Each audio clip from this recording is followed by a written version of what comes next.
안녕하세요. 오늘 코인 정보 공유해보도록 하겠습니다. 영상 보시기 전에 좋아요와 구독, 알람 설정 부탁드립니다. 미국 법원에서 SEC가 리플과의 소송에서 항소를 신청한 것을 허용하면서 리플의 가격이 한 번에 30%가량 빠지며 비트코인을 비롯한 모든 코인들의 가격이 전부 급락하고 있는 모습을 보여주고 있습니다.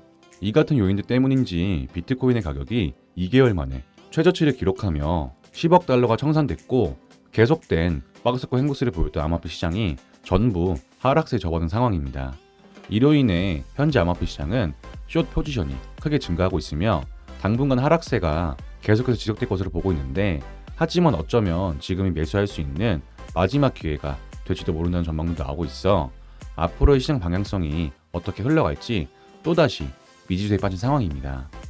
그래서 오늘은 가장 큰 이슈가 되고 있는 SEC가 신청한 항소 승인과 더불어 리플의 최근 소식까지 브리핑 들어보도록 할 건데, 오늘 브리핑 드릴 소식은 첫 번째, 리플과 SEC의 법적 소송에서 미국 법원이 SEC 항소 신청을 받아줬다는 소식.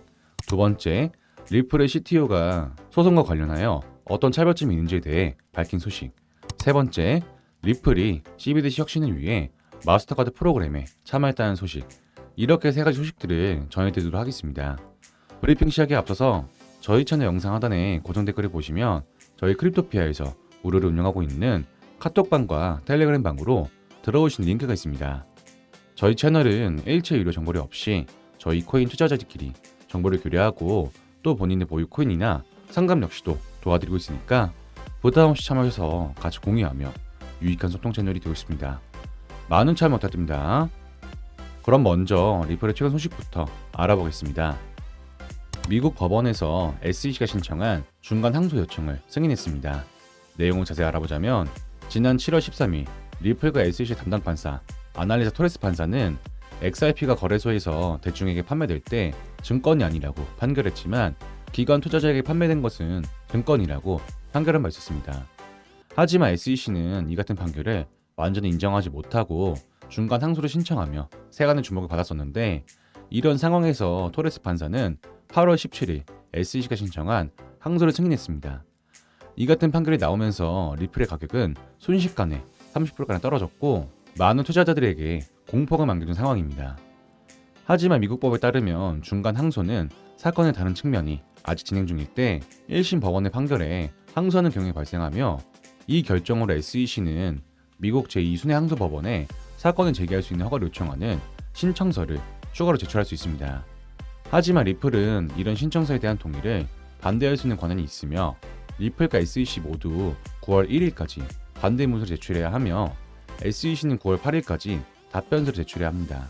하지만 SEC는 이미 항소 의사를 밝혔기 때문에 이 사건에 대해 끝까지 물고 넘어질 가능성이 높습니다. 리플과 SEC의 법적 싸움은 2020년 12월 SEC에서 리플의 XRP가 미등록 증권이라고 주장하면서 시작되었지만, 지난 7월 13일 토레스 판사가 XRP의 손을 일부 들어주며 큰 환호를 받았지만 SEC의 강력한 저항에 직면한 상황이며, 이번 항소 신청을 승인함에 따라 어떻게 절차가 진행되든 리플 사건의 핵심 문제가 해결되기까지는 앞으로 몇 달 또는 몇 년이 더 걸릴 전망으로 보고 있습니다. 이번 항소 신청 승인과 관련해 리플의 CTO인 데이비드 슈워츠는 최근 리플과 진행 중인 SEC 사건에서 미국의 지방판사 제드 라코프가 만든 차별에 대해 언급했습니다.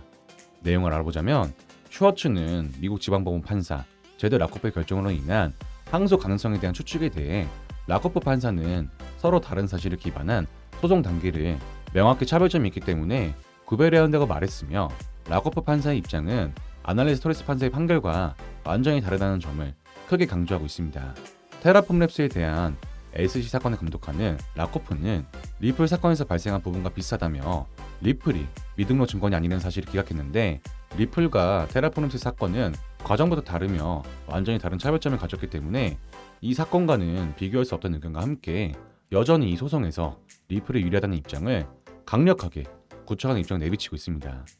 그리고 시간이 지나면 지날수록 리플의 영향력은 날이 갈수록 강해지고 있으며 소송에 대한 전망 또한 아주 낙관적이기 때문에 SEC의 전매 특허인 시간 끌기 기술이 얼마나 먹힐지, 그리고 이번 항소 신청이 법원에서 항소를 해도 된다고 말한 것이지 바로 진행되는 얘기는 아닌 상황이라 되려 리플에게 큰 기회가 될 전망 또한 나오고 있어 지금의 하락은 잠깐의 공포로 인한 하락이 될 수 있기 때문에 오히려 저점 매수의 기회가 될 수 있으므로 부정적인 시선으로 단정적인 필요는 없어 보입니다. 이어서 다음 소식입니다. 리플이 CBDC 혁신을 위한 마스터카드 프로그램에 참여했다는 소식입니다. 내용을 알아보자면 마스터카드에서 발표한 중앙은행 디지털 통화의 혜택과 한계에 대한 이해를 높이기 위해 7개의 유명한 블록체인 및 결제기술 제공 업체와 파트너십 프로그램을 구성하고 있습니다. 마스터카드는 이번 그룹에 대한 구체적인 계획을 공유하지 않았지만 예를 들어 보안과 개인정보 보호, 상호 운영성, 민간 부문, 초젠 혁신 및 효율성과 같은 CBDC 영역에 많은 가능성을 언급했습니다. 이와 관련해 마스터카드의 디지털 자산 및 블록체인 책임자인 라즈 다모다라는 디지털 기반의 미래를 내다보면서 CBDC를 보유한 가치가 다른 형태의 돈처럼 사용하기 쉬운 것이 필수적 요소라고 말했으며 이미 다양한 방식으로 CBDC 개발을 기여한 회사들을 하나로 모을 것으로 예상되고 있습니다. 여기에는 최근 전용 CBDC 플랫폼을 도입한 리플과 함께 여러 CBDC 프로젝트 참여한 회사, 코인시스 등 수많은 기업과 파트너십 맺을 계획이며 디지털 결제 기업의 최강자로 알려진 마스터카드에서 CBDC 제왕리로 불려도 과언이 아닌 리플과 함께 손을 잡고 프로젝트 진행한다는 소식은 리플이 CBDC 세상에서 얼마나 큰 입지를 가졌고 그 영향력 또한 인정받은 것으로 알 수 있어 CBDC 시장에서의 리플은 앞으로도 발전할 가능성이 무궁무진하다는 것을 알 수 있습니다. 자, 여기까지 오늘 전해드린 리플의 최근 소식들을 정리해드리자면 첫 번째, 리플과 SEC의 소송에서 미국 법원이 SEC 항소 신청을 승인한과 동시에 리플의 가격이 30%가량 빠졌지만 이는 항소를 진행해도 좋다는 얘기이지 바로 진행되는 것은 아니기 때문에 마냥 부정적으로 단정적인 필요가 없다는 소식. 두 번째, 테라폼랩스와 리플의 사건은 완전히 다르며 이 소송에서 SEC가 항소를 신청해도 리플에게 여전히 유리하다는 소식. 세 번째, 리플이 새로운 CBDC 혁신을 위해 디지털 결제 대기업 마스터카드와 협력하며 리플이 CBDC 시장에서 얼마나 큰 영향을 가지고 있는지 알 수 있는 소식. 이렇게 세 가지 소식들을 전해드렸는데 기존 리플 투자자분들이나 새롭게 진입하신 분들이 계신다면 오늘 전해드린 소식들 잘 참고하셔서 도움되시길 바라겠습니다. 여기까지 리플에 대한 최근 소식들 알아봤는데요. 저희 채널 영상도 영상이지만 이 같은 리플에 대한 정보와 이슈를 잘 몰라서 투자하기 힘드신 분들은 영상 하단에 고정되는 링크에 들어오시면 리플을 비롯한 여러 코인들의 정보와 시황들을 일체 유료 정보료 없이 코인 투자자들끼리 정보 공유가 가능하기 때문에 부담 없이 자유롭게 정보기를 하시면서 조금이나마 도움되시 바라겠습니다. 많은 참여 부탁드립니다. 감사합니다.